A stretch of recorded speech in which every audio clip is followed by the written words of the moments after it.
we'll continue in Sefer Shoftim. We're on Perek Zayin, Pasuk Daled. Again, Hashem is telling Gidon he has too many troops. He has 32,000 troops in battle, and it's way too many troops. Hashem wants this to look like an incredible miracle. So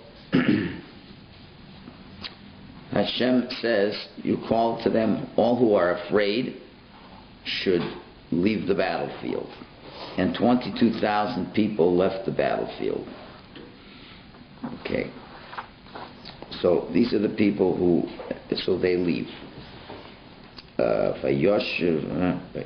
Okay. And they were told, though, the Yitzpor Mehar Gilad. You leave in the morning from Har Gilad. In other words, stay. You're sent back, but to Har Gilad, but still hang around. So that 22,000 left. Pasuk Dal. Vayomer Hashem al Gidon. So Hashem says to Gidon, Od ha'amrav. There's still too many people over here. Horeid hosam al hamayim. So now take the rest of the troops to the water. Ve'etzrafenu l'chasham. And I will refine them for you over there. Just like someone who smelts gold, you refine the impurities from it. I will refine the impurities from this group. V'haya asher omar elecha, and will be when you say to them, and it will be what I will say to you rather. Zeh yelech itam, these will go with you. Hu yelech itach, those will go with you. V'chol asher melech, and to those that I say to you, zeh lo yelech imach, and these will not go with you. Hu lo yelech, he will not go. So he's not sure what that is yet, but he just sends him down to the water. Pasuk Hey. Vayored es ha'om al hamoyim, he brings the people down to the water. Vayomer Hashem el Gidon, and Hashem says to Gidon, this is the test. Now, a bit of an argument amongst the rabbis precisely what happened. So we'll give you one of the Meforshim shot over there, but and then they're clearly what the deeper understanding everybody agrees to. So he says, we're going to the water. So whoever comes down to the water, and he says, Kol Yom Hashem al Gidon, Kol asher yolok bilshono min hamayim kasher yolok hakelev. Anyone who laps up with his tongue from the water, like someone who like a dog lapping up, right? The way the dog laps up. Tatziko salavad, you set them up separately. Also, v'chol asher yichra al berkov lishtos, and also anyone who bends down, who prostrates on his knees to drink, also should be separated. Okay, so what's wrong with this type of behavior, and exactly what was the behavior that's going on? So let's do one more pasuk, and then we'll get the whole idea here. Now, there's another group. Vayhi mispar hamelakakim biyadam, and the number who were lapping up with their hands LPM to their mouth, shalosh mayes ish, were 300 people. That was all the ones that were the ones that he wanted. V'chol yesaram, and the rest of the people, karu al birkeim, they bent on their knees lishtos moim, to drink water. So he wanted the one that were lapping up. Well, the question is, what kind of lapping did he want? What kind of lapping did he not want? So, where is that? 1 second. Okay. So the Sefer Parshios over here explains a little bit over here, and he says the following. And what's wrong? What's going on? There's something wrong with the bending over here. Mm-hmm. So some of them say it's just not refined behavior. It's a question of refined behavior versus unrefined behavior. The Ralbag says those who were bending were lazier. They went to the easier way as opposed to the more difficult way. The way that the more refined ones did it, we'll explain in it. Rashi explains that the bending is because they're used to idol worship, right? And the Radak and the Malbim explain, well, if you get that close to the water, you're looking at your own reflection, and part of their idol worship is they worship their own selves. They wanted to worship their own divine nature, which is also a form of idol worship. Okay, so exactly what's going on over here. So in the Parshas he says Hergel Nasa Teva. When you get used to a certain behavior, it becomes part of your nature. So someone who's used to bending and bowing, you get used to that, even if that's not your intention to worship idols, but you kind of gives yourself away. If you're usually bowing down to idols, so even if you're not, there's no idol there, but your body is used to taking a bow, even if you're only drinking, right? And even if you've done tshuva, now remember, let's understand what's going on over here. He already sent 22,000 troops away, people who were afraid. Now, what kind of people are afraid? Well, if you remember, the Gemara tells us that during regular battles, it said anybody's afraid means you're afraid from any avera you may still have that will not put you in good stead when you go to battle. So that fear, that was already people who were afraid maybe they did an avera. So now these people who are left, they're not afraid of an avera. It would appear, you'd think. So according to one shot at least. So even if they did tshuva, but still they're still bending over. There's the memories of the idol worship are still fond memories, and that behavior is still there. So they're not so careful about bending at the knees. So that's still another chasar. Malbim says a little bit different shot. So when a person laps up with his tongue from the water, like a dog laps up. Okay, let's figure in your mind. Imagine a dog going over the water, right? So now, what do you got to do to lap it up from the water? It means your tongue is lapping up the water. Now, where's your body? Right? You've got to be bending at you got to be at least bending at your knees. So your tongue is lapping up the water. There's no way you can get to the water. Right? A dog, you see, only has to drop his head because he's already on four legs. Human being has to bend down in order to lap up. Right? So that's number one. So that's what Gidon says. So the group that's lapping up like a dog, set them to the side. They're out because they're bending on their knees. Also, a second group, they're not lapping up like a dog, but they're also bending on this to drink. So he's saying, they're bending over. He's saying, Asher Yichral Birchav, bending on his knees, even if they're going to, maybe the way he explains, going to be using their hands, but they're still bending on their knees, right? So those groups were sent away. Just the 300, who, what did they do? They were standing by the water. They didn't bend. And what did they do? They would probably just lowered down themselves without bending their knees. They lowered down and picked up the water, and then took it. And as they're standing, they took it to their mouths and drank. They didn't use a vessel, maybe, because they didn't have with them. This is a war, man. You're in the middle of a war. You didn't exactly have all your utensils here, right? So that's the way he learns it. There's others who learn differently. It really doesn't matter. This is just details over here, but clearly.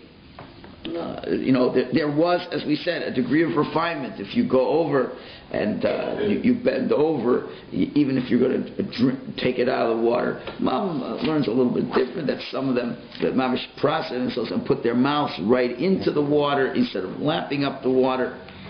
Again, it doesn't really matter the details per se. It shows certainly a lack of refinement and certainly a desire still, old memories of the idol worship that they were into. So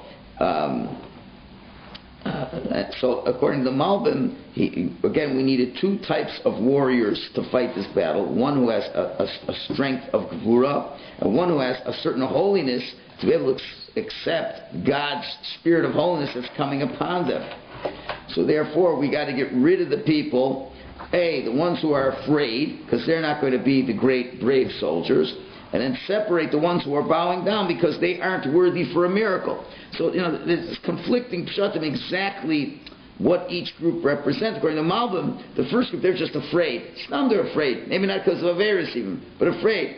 The other group, they already still were doing idolatrous type of behavior, which isn't the kind of thing that's worthy for a miracle as well. So, be that as it may, so certainly anybody who's bowing down shows you're a person who's into your taiva. Right? And anybody, go get a drink, go right down to the water. Right? You're a slob. Plain and simple. And God doesn't do His miracles upon slobs. Right? In other words, if you're a body type of person, the Shekhinah isn't comfortable resting on body types of people over here. And even if you're bending down like that, it's also not proper. I guess you come over, you bend over, but not putting your knees on the ground, and you lift up the water, bring it up. Remember, the whole idea, we talked many times before, when we're eating, what's the proper way to eat? There's two ways to eat. The food's on the plate, so you go down to the plate, like that, or the other way, take the fork and put it up to you. What's the way Jews supposed to eat? The second way. The first way, it's like the food is the magnet. It draws you down to the food. You're the behemoth, you're the animal, and you just get directed right down to the food. Right? The other way is so the food is lowering you to the food. Your level is supposed to be higher than the food. And you are lowering yourself to the food. Okay, so that shows that the animalistic part of you is still very dominant within you. So these guys that are lying, licking up from the water or bending down over the water, that means they're going down to the level of the physical. On the other hand, the ones who were more standing and they just bent over just to pick up the water, but as they're standing, they're licking up the water because they have no utensils. They got to do something. So that person's elevating the water to himself and is remaining on his spiritual level. So if you want God to make a miracle, He does that on people who are on a spiritual level as opposed to those who descend down to this kind of a physical level. Okay. So we've weeded out the troops. How many left? 300? 300 troops. That's left. That's all that's left. There's left 300 troops. Right. Again, why did Hashem reduce the troops so much? To only 300. So again, you could say that Gidon was of Miktanei Amana, didn't have the strongest belief. So Hashem has to do things to be Mechazek his Amunah, to strengthen him, so that he will see, really Hashem does amazing miracles for him. Okay.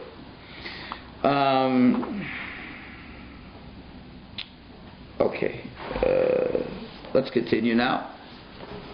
Perek Zion now. I keep going back and forth between my counter, the mob, and the back. Okay. So now we're on Perek Zion, Pasuk Zion. Okay. Vayomer Hashem el Gidon. So Hashem says to Gidon, Bishlosh me'os ha'isha malakikim oshia astem v'nasatis midividecha. With these 300 men who were lapping it up from their hands on top, I will save the Jewish people and I will put Midian in your hands. V'chol ha'am yelchu ish limkomo. And all the people, let them go back to their place. Okay. So, you see, the difference is, the first group of the 22,000 he sent back, they weren't so into the physical, or they weren't into the idol worship. So those guys, there's still a use for them. To make the exact miracle on them, we can't. But they're not that terrible. They're not into terrible averos. They're not into uncouth type of behavior, that at least of what we know. So, Vayitzpor b'Har Gilad, you leave them somewhere at Har Gilad, we're going to still need them, we're going to call them during the battle, when we're already in the hot pursuit part of the battle, where you don't need so much bitachon and Hashem, and you don't need all those, as many miracles, they're still available. But the other group, he says, this group doesn't go with you, and that's what he says in Pasuk Sayim, V'chol ha'am yelchu ish limkomo. And all the rest of the people, I guess the ones that he didn't want, the second group, they go back to their place, they're already out. Pasuk Ches. Now what's left is 300. So that 300, they take the provisions for the food in their hands, and their shofars, call ish Yisrael, but all the others, Shilach ish la'alav, he sends the men back to their tents, And he retained with the 300. And the camp of Midian was below in the valley. So that's where the setup is now. That's what we're holding now. So he started with 32,000. He's down to 300. They're up in the mountain. The enemies are out in the valley. 22,000 put on the side. The other 10,000 have been sent away. I don't have no use for you at all. All right. Pasuk Tes. Vayhi balaylahu, it was on this night. Vayomer lov Hashem, kum raid b'machaneh. Get up and go down to the camp. Go down to the camp. Ki nesati v'dech, because I put them in your hands. Now's the time to attack Midian. Now you will win the battle. So it's interesting, this expression of Vayehi balaylahu, it was on this night. So again, where did we have this expression of Vayehi balaylahu? So we have it a few times in the Torah already. One is, the expression was found by Yetzias Mitzrayim, when the Jews left Egypt. By the Exodus, it says, it was on that night when they left Egypt. Also in the Purim story, it says, balaylahu nadadosh nasamelach. On that night the king could not sleep. And that's where the whole turnaround of the Purim story began. It's interesting, all these three, Vayehi balaylahu, were all on Pesach. Again, there's a common theme. In other words, Hashem, really does incredible miracles. So it's part of this Pesach theme, which we've already discussed. We're talking about Pesach over here. So go now. So he's saying, raid ba'machaneh, raid ba'machaneh. We'll see in a minute the differences here. Kinasati b'dech, because I put them in your hands. Now, God Himself now seems to. One second. Okay. What's that? Okay. Then God Himself seems to add in Pasuk Yud, V'miyorei atol loredes. And if you're still afraid to go, it's not that Gidon said I'm afraid, but God said, and if you're still afraid to go, Raid atol, you go down yourself on a reconnaissance mission. Ufura narcha, and Pura, your lad, could be maybe his arms bearer or whatever. Elamachana, and you go down to the camp. So, in other words, it could be maybe you're still not 100% with this ruach gvura, with this spirit of strength, and get all this confidence. And if you don't have all this confidence, you're not going to be able to impact the other guys around you. So you go down yourself, and then you'll be able to get that confidence for yourself, and then that confidence will spread to others as well. So what should you do? Vishamata, and listen, mayidaberu. Listen to what the soldiers themselves are talking about. Ve'achar techazakna, and then you will make your techazakna yadecha. Then you will strengthen your hands. Ve'yorada topamachana, and you will go down to the camp and then fight. So Hashem must have known that he was still afraid. If he wasn't afraid, he wouldn't tell him to do that, right? So we're still all whatever. It's good. You got to remember what just happened. First you told me to fight this awesome army, and I got 32,000 soldiers. Now you've whittled me down to 300. Right? That's a real jump. So God said, and instead of him just saying, it's interesting. You see, HaKadosh Baruch Hu is a good teacher. He doesn't say go down and fight them. Period. Because then what probably would have happened, then Gideon would have said, I make me another sign, please. Yeah. It's like, I was ready to do this before when I thought I had some troops. Now I don't even have any troops. So Hashem kind of knows he's probably pushing the envelope beyond what's expected of this guy. So Hashem kind of says, and if you're afraid, listen to what they're talking about, and you'll see there'll be a sign coming up. So he goes down with his servant to find out what the sign is over here. To his troops? No, not to his troops, to the Midianite troops. Midianite troops. That's why I said reconnaissance mission. Whoa. You go down to the Midianite troops, you go in the stealth of night, and to be able to go down and hear what's going on. And when you hear what's going on, that will encourage you. Because what we'll see in a minute, what he hears is even the Midianite troops for some reason think they're going to lose. Okay. Now, the Sefer Parshios, he seems to distinguish between a concept of loredes b'machaneh, going down to the camp, to go. Notice in Pasuk Tes, it says, Hashem says, Raid ba'machane, go down to the camp. And then in Pasuk Yud, he says, and if you're afraid to go down, so then go you el hamachane, to the camp. Not, the first expression is ba'machane, in the camp, and in Pasuk Yud, it's el hamachane, to the camp. So the first idea is when he said to go down to the camp, that was for war. He says go down to war. But the second one he's saying, well, maybe just go down without to war. And so you see, the first part says go right down to war. He says, well, if you're afraid, because you only got 300 people, so go down el hamachane, to the camp, not for war, but to hear secretly what the Midyanim are saying. So the Parsha says, he says, strength and courage, personal courage, was not lacking in Gidon. Because you could see already, he's willing to go by himself with his arms bearer to go hear what's going on. And that's a very scary mission. To go down over here them, if they catch him, he's finished. He doesn't have anybody. Right? So that, he doesn't have that fear to be on a reconnaissance mission. But his fear is only go down to fight a battle with such few troops, right? That's already something that he was afraid of, right? But you'll see in a minute, once he sees that he sees a good sign from overhearing the troops, that he's ready to go to battle. So he was concerned about his troops maybe more than no. From his interpretation, he's saying that he don't again has a certain amount of courage, but to do incredible odds, that already that's hard to say. So then he asks the question, why did Hashem? He asked Bechlau, why did Hashem think that Gidon maybe was afraid to fight? Where does Hashem get this idea that he was afraid to fight? Already saw that he was a courageous God. He already was. He took the 10 men. He destroyed the Mizbeach for the Baal.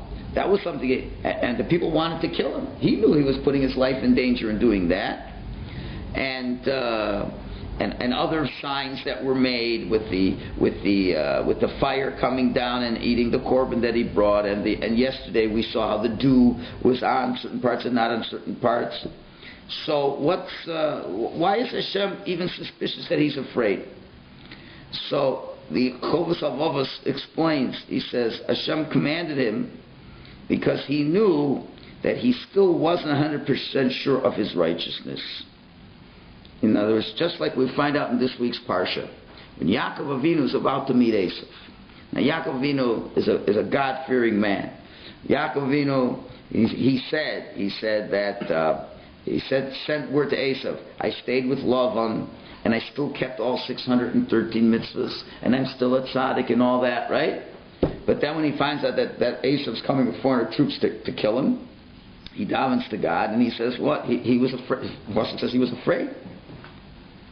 He says, Katonti mikol chasadim, and maybe I've become small from all the kindness you have done to me. And we see that tzaddik always is the concept of, but Hashem promised He's going to take care of you. Hashem said He's going to do this. Hashem said I'm going to take care of you until you go back home. So what's Yaakov afraid of? But the idea is, all the tzaddikim, Shema Yigram Alavachet. They're afraid that maybe I did a sin and maybe I'm not deserving of it. So the tzaddikim by nature, they're never confident in their righteousness. And the Chovos HaLevavos says, he says, V'hakatnusa atzmo, he made himself small, u'motzachein b'nei Hashem b'kach, and he found favor in Hashem by that. Hashem doesn't like arrogant people. Say, yeah, I'm a big tzaddik, for sure Hashem's going to help me, no question about it. Whatever you say, Hashem, let's go and do it. The real tzaddik says, I have no question on Hashem's powers. I only have questions if I'm worthy of this. And to be questioning oneself, that is something that is acceptable. It's acceptable that a person should be like that. So, but you shouldn't question too much. Yeah, well, listen. At the end of the day, you have to go. At the end of the day, you have to go. Yeah. But you don't jump. And you find all great people never accepted any positions of power immediately or prominence. Never. Because they always say, who am I to get it? And that's the way it's supposed to be. Initially, you're not supposed to want it. You always never feel you are the one who is so great that you deserve all these miracles to happen. So there's always a reluctance. Reluctance is fine. But then when it gets to the point where you don't do anything, then Hashem gets upset. So Hashem understood, listen, he's pushing him a lot. And, you don't figure, okay, maybe I have enough merits with 32,000 troops. Okay, Hashem will help us. But we're making some effort in this and that. So he was okay. It's interesting. It could very well be, I think, another point here. Hashem has to guide you slowly to the ultimate place you have to be. And if He makes you fast tracks, it's going to be impossible. Can you imagine if Hashem would have started way back before, when the troops were there and Midian's ready to go? So, and Hashem would say, I want you to fight with 300 troops from the get-go. Say, forget it. It's preposterous. I'm not going to do any of that. It's just not going to happen. Right? Now remember, Hashem started long ago was saying, way back in Perek Vav, Hashem says to him, go with your strength and save the people from Midian. This was earlier on Pesach, a few days earlier. And he says, oh no, I can't do that. Says, who am I? I'm the youngest true. I'm the youngest of this and that. So Hashem says, okay, I'm going to give you a sign. And he gets a sign. And then Gideon says, okay, now he's getting a little bit of a spirit with himself. And then he says, okay, he's going to, then Hashem says, now I'm going to test you a little bit more. Go and destroy your family's idol worshipping business. Okay, that he can handle. He gets him a little bit into it. And then he has to realize, okay, now that you see that I'm with you, now go get your troops and let's get cracking.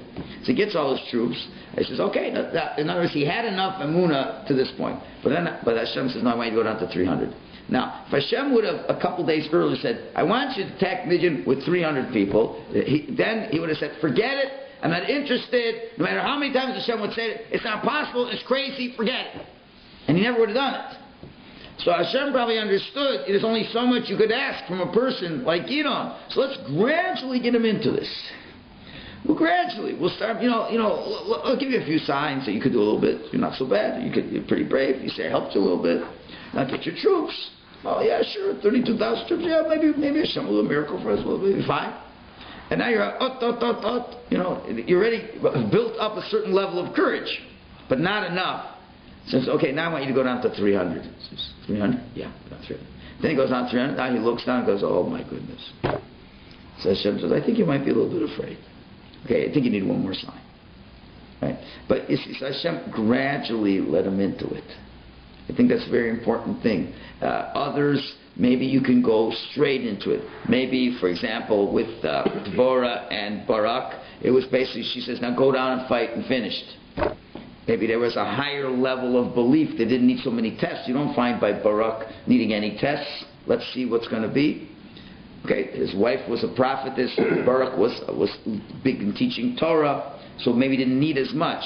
Gideon is not as great. So obviously this leader is one that's got to be developed. So you see that Hashem is gradually easing him into it. And I think that's a very important message when you're trying to push people to grow. Right? You can't tell them, from the get-go, you're going to be a Shomer Shabbos, keep kosher, mitzvah, do the whole thing. The guy says, you're crazy, I'm not the man for it. It's okay, let's just see if you could do one little thing first. Let's see if you could do this. Because people are very much afraid to become religious. Spooky, what's going to happen? The whole world will turn against me. I'll lose the battle. I'll have no friends. I'll be crazy. I'll be weird, right? It's overwhelming. Right? It's like going to battle against 300. So he says, okay, why don't you come to a couple classes? Yeah, no, it'll be okay. You come to a couple classes. Yeah, I was able to do that, And then slowly, and then when they're reached a certain level of sophistication and they've already leaped a few hurdles, okay, now I think it's time you should keep Shabbos. It's time to keep kosher. Right? And then you can gradually lead them into that. So I think clearly that's what Hashem is doing. He's gradually leading him into it. And now that he's coming to that final point, he has to show him, okay, this is the final help that will get you past this hump. That seems to be what's going on over here. So let's continue. So let's hear what the test is over here. Plus you get out. So now you're going to go down. Listen to what the people are telling themselves. Overhear the conversation. Eavesdrop.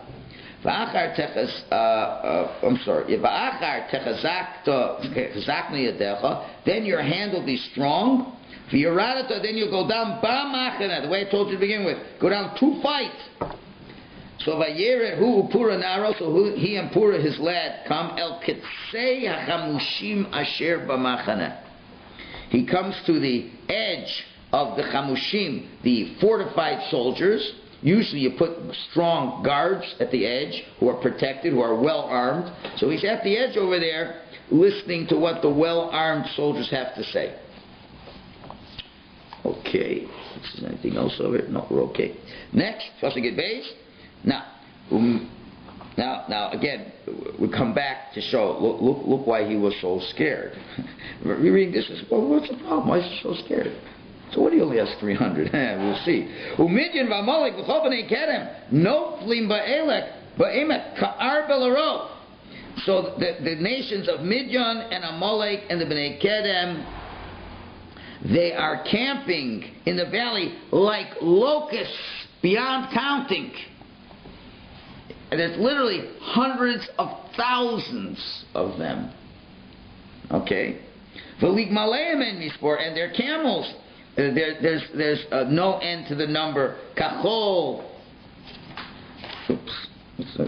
Kachol shal svasayam l'rov. Like the sand that's by the seashore, that there's so many of them as well.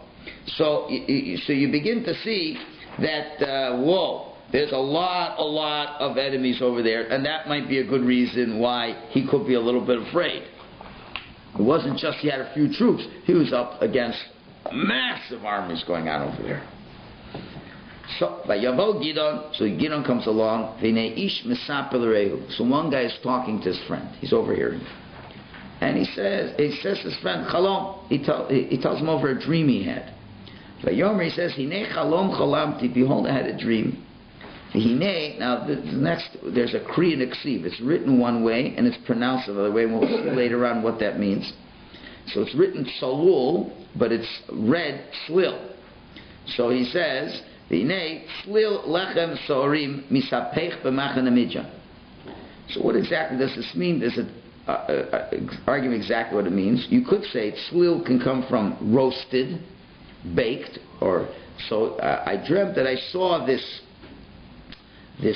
bread made out of barley that was like baked very strong, like how you make a pizza, right? In those days they put the bread right on the oven wall, so it was baked very strong. That's one interpretation. Or it could also be the noise of it, like the crackling of the sounds of roasting a bread. But it's a barley bread. That's what I saw. Misapech b'machana is rolling around the camp. Our camp, this barley bread, it's just rolling around the camp. Vayavo at all, it comes to the tent. Vayakeu, and hit the tent. Vayipol, and it fell. Vayapchelim, and it turned it upside down. V'nafal all, and the tent falls. That was the dream he saw. Okay, very unusual dream. Okay, it's this rolling barley bread, like a pita bread, rolling through the camp. It's going right for the tent, like a bowling ball. He smashed the tent goes upside down and falls down. Very, very strange dream. So the Malbim says, now the first thing the Malbim says, which is very difficult to understand, and we'll bring some commentaries that differ on this. Now, what's this idea? Like, why is he dreaming about this? What's the idea of barley? Why barley? What's so special about barley? So we will see in a minute. Rashi will tell us that there was a very particular mitzvah that was going on at this time of the year. And what was the mitzvah with barley? The Omer offering. On the second day of Pesach. Now remember, in Eretz Yisrael, the first day of Pesach is Yom Tov. Already by that night, after the second night, it's already Chol HaMoed. And then they would go and cut some of the barley to bring us a barley offering on the second day of Pesach, the first day of Chol HaMoed, as a barley offering to Hashem. They'd bring this barley offering to Hashem. So obviously, it's not coincidental. We're talking about a barley offering over here. And Rashi says it's teaching us that in the merit of the barley offering that was brought in Pesach, the Jewish people will win this war. We'll discuss this more at length later. But that at least tells you what the barley is doing over here. So the Malbim says, so it's not clear. He's saying, well, so on the 16th of Nisan, that's when the harvest of barley came, right? And you got to remember that the Midianites, they were always attacking their food resources. And it wasn't so simple to even have barley for this. And that's usually what they do. So there's all this kind of noise. So he's learning the noise that the Midianites were making trying to steal a lot of the barley. In other words, it's time for the barley offering. That means things are just starting to ripen. So there's a lot of Midianites, wanting to do what they've been doing in the past. They keep just go like the locust and just clean up everything that's going on over there. But anyway, so somehow there's one barley bread that makes it through. Doesn't get consumed by the enemy. You got this one barley bread, and it's rolling through. So in other words, that initially, how was it until now? The Jews now were trying to hide their barley. They're trying, remember, just like Gidon, he was threshing in the winepress because he didn't want them to see him. What was until this point in time? The enemy was so difficult and was so prominent and was sweeping around like locusts. The Jews were trying to hide and they were inside. So now the dream is showing everything has turned the opposite. That instead of our barley hiding, our barley now is rolling right out towards the enemy. Okay? Now it comes to the tent, and that means the camp. The camp of the enemy that's in the tents. It came and it hits this. Alright? Meaning to say many will die. Then the tent turns upside down. This is a second vision. That after they run away into the valley, they're going to run away, and that's like turning it upside down. Okay? In other words, they're going to go from the valley up to the mountains. That's how they're going to escape. And then it's going to be total destruction. In other words, let's go this over again. He's saying like this, that first you see this lechem sa'orim, solely. In other words, from all the noise that was happening and how the locusts, Midianites, were consuming all their barley, well, one barley gets out. And it's going and it's rolling along, and it's mishapech. Interesting expression, mishapech means to literally turn everything upside down. So it's turning everything upside down. The whole story is now upside down. Instead of the Midianites always pillaging and taking and this and that, and we're in hiding, now finally the barley bread goes out and says, no, we're not hiding anymore. And we come to the tent and give it a smash. And that's what's going to happen in the battle. First comes the first smash in the battle. Then by Yabchul Lamala, then they turn upside down above, meaning they try to escape from going from the valley into the mountain. And then the rest of them get totally annihilated. Then the tent falls again, meaning they totally get annihilated. Vayan Re'eu. So what does his friend answer? Vayomer Ein Zos Bilti Im Cherev Gidon Ben Yoesh Ish Yisrael. This interpretation must be that it's this barley bread is an analogy to the sword of Gidon, the son of Yoesh, Ish Yisrael, a Jewish man. Okay, that Yisrael is not just, that's in this week's parsha, Yaakov's name is essentially Yisrael. It's a very dignified name that you can contend with others. And Nasan Elokim biyado es Midian v'eskol machaneh. And Hashem has given in His hand Midian and the whole camp. Must be we're going to lose. So now what is that going to do for Gidon's self-courage? It's going to help. If you feel that the enemy's already talking about they're going to lose, so that's a sign that things are going to go well. So it's interesting. The parallels are fascinating. When Haman, when it was Balayla Hahu Nodada Shnas HaMelech, on that night when the king couldn't sleep in the Purim story, what happened? Haman comes, and Haman wanted to kill Mordechai. Right? And then the whole turnaround happens. So the king says, what should I do to someone I want to honor? Right? And Haman thinks it's for him. And they says, well, you should put him on a horse and this and that. And then he says, fine, do it all to Mordechai. Balaylahu. At that point, what do we say on Purim at the end of the Purim story? V'nahapochu, and everything turned upside down. Exact wording by Purim, everything turned upside down. And then what does Haman do? He goes, he's going to Mordechai. What's Mordechai doing? He's sitting with all the little children and learning Torah with them. Haman is coming, and they say, uh-oh, this is it. This is it. He's going to take me away right? They didn't know what the king said to him. He's going to take me away. He's finished. What's Mordechai doing? He's just teaching Torah to the kids. So then Haman goes over and says, what are you guys learning? So they're learning about the Omer offering, the barley offering. Mm-hmm. And Haman says, now remember, Haman had given, I forgot the number, like 10,000 gold coins to Achashverosh to be allowed to kill the Jews. A big amount of coins, I forgot the exact number. So Haman says, your fistful of barley overcame my thousands of talents of gold that I offered the king. Right? So, and that was, and when did Haman go down? Haman went down on Pesach. It was that, remember, she went to the king, she fasted 3 days till Pesach. I forgot, it was the first day of Pesach, she goes to the king, second day of Pesach, she goes to the king, right? She goes to the Mamish then. And why is Mordechai learning the laws of the Omer offering? Because, now, are they in Eretz Yisrael right now? No, they're in Golus right now. But they're learning the law because they'll come, Mir Hashem, they'll come back.